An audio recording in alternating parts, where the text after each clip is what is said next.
மேரி கியூரியோட பேர் தெரியுமா? Marie Curie ஒருத்தரோட உறவு வச்சிருந்தாரு. அவர் மேரி கியூரியோட சக அலுவலர் இல்ல சிஷ்யரா இருந்திருப்பார் போல.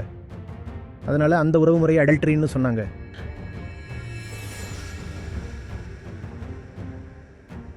அவருக்கு 2 முறை நோபல் பரிசு கிடைச்சது.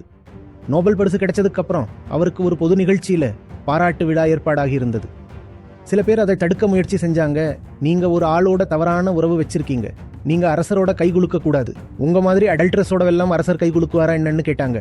நீங்க தான் தவறானவங்க, நான் இல்ல, நான் ஒரு விஞ்ஞானி, நான் கண்டிப்பா அரசரை சந்திச்சு கை கொடுப்பேன், பாராட்டுகளை ஏத்துப்பேன். நான் யாருன்னு தெரிஞ்சுக்கணும்னா என்னோட வேலையை பாருங்க.